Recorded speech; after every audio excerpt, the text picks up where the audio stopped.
Crew sat down with Forest in pursuit of answers. What's happened to the Ninjas in Pyjamas? What are they aiming for? What are the goals? And how are they going to achieve them? Hopefully, some answers lie right now. During the Katowice Major, we finally managed to grab the Legend spot as a team, which has been far too long since NLP has been in a Legend stage. And obviously the whole team felt great.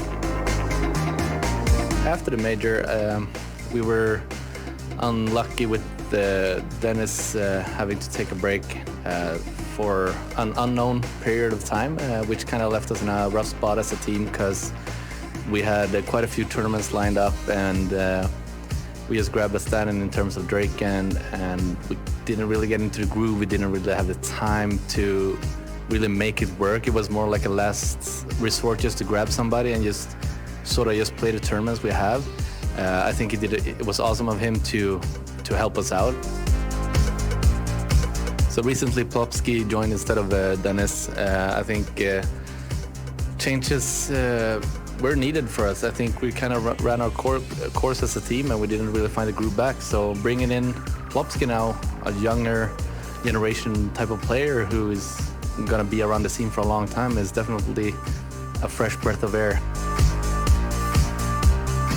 The future of Get Right is being looked into. Can he still do this? I will always believe in him, but questions have been raised from the community, from everybody, I guess, that we're not performing at the level that people are used to seeing us. But we will take these two tournaments and evaluate how the team progresses, and if we can make it, if it works, I see no reason to do any changes. So we will evaluate.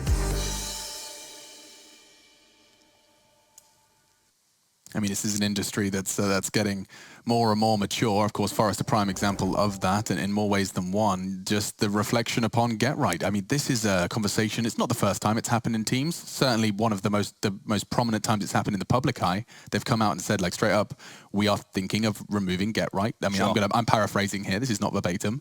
We're thinking of removing Get Right. His performance and other factors will be counted for over the next two events. I mean, that's quite an interesting. We've seen that before, right, with Sipnix back in the old days. Great example. Great example. He went on to get told that the AC for my team at the moment would replace him if he didn't step up the next two events, and then all of a sudden Sipnix happened and he became the best, support player / clutch player in the world. So sometimes it actually does work.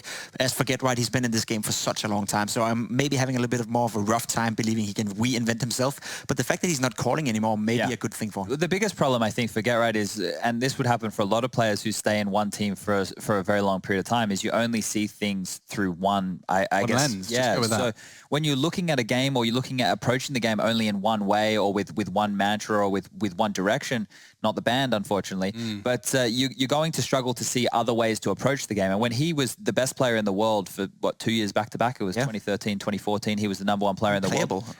He was fantastic, right? And then when lurking kind of phased out, that we don't really see that anymore, there's not a dedicated lurker anymore. People still do it, but it's for everybody at this point.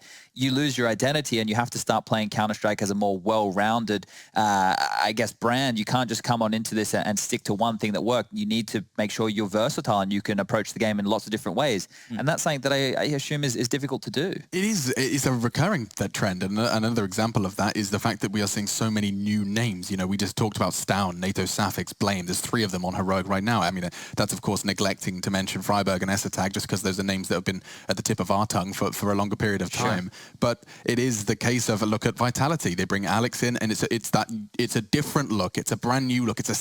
All right, I've got Get Right here. They did just come off a fresh victory over Heroic. First and foremost, was that as challenging as you thought it would be? You guys look pretty comfortable, especially you there on Inferno.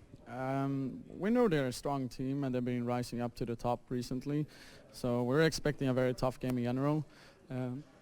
We're just happy with the practice we've been doing for this tournament, and getting into arena, we're safe for doing that, and we're just going to take one step at a time.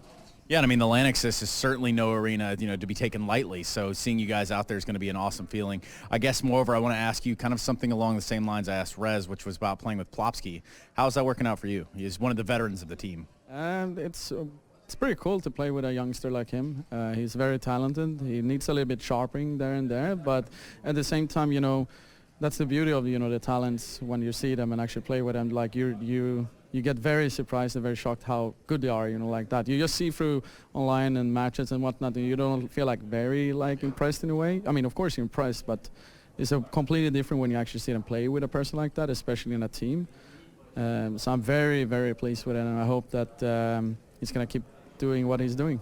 Yeah, I mean, that's kind of what Rez was saying along the same lines, is he doesn't need a whole lot of refinement, that he's kind of already there, which is a great feeling. Speaking of already there, being there and seeing that and done that, Mr. Allison, we kind of had that conversation with Rez earlier. I can see the smile on your face. I think you know what I want to talk about or kind of ask you about, which would be some of the rumors around you in the Ninjas of Pajamas.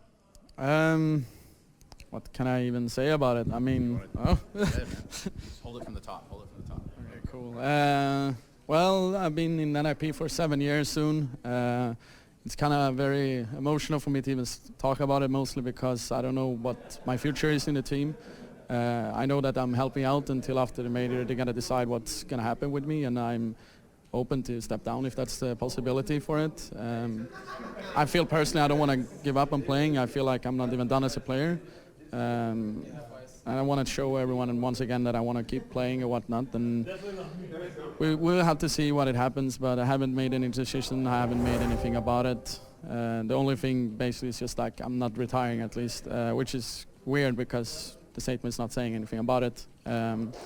So that's about it, and I'm doing everything that NIP needs me to do, and I want to help the team to become even better. And if they have to do it without me, that's how it goes. But at the same time, I know the deal. They know the deal. We have to just take one step at a time, and that's for me. That's how it goes. That is how it goes. I think on behalf of myself, Twitch chat, I'm going to give you one of these, my friend. We're going to kick it back over to the studio and shut down this show for the day. That's the plan. Thank you so much, Tana. And of course, Mr. Chris Allesund, Get Right, a name that has been whispered and shouted in arenas and gaming centers for what feels like forever. And we actually have the opportunity to remind ourselves of ESL One Cologne. It was a bit of a different day. We hadn't quite got to the Lanxess yet. There was no Cathedral of Counter-Strike. We were just slotted in amongst other games who were displaying their newest creations, locked behind a black curtain. It was ESL One Cologne 2014. Let's remember how it looked.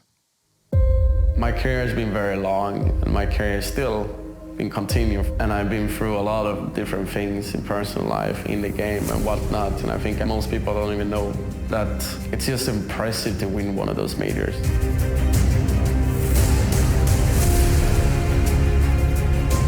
I think the pressure was more on ourselves. Going to the ESL One Cologne there, we just felt that we needed to win this major.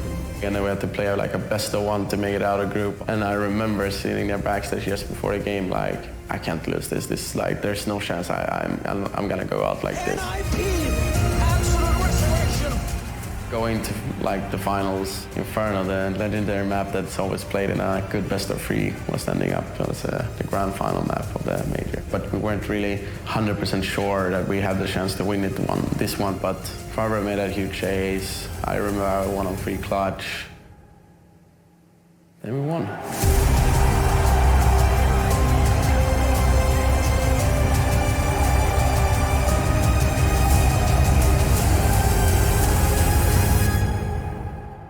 I think that there were so many different emotions that came through my body and my head and my heart. But winning that with those people that I play with was probably one of the happiest days of my life.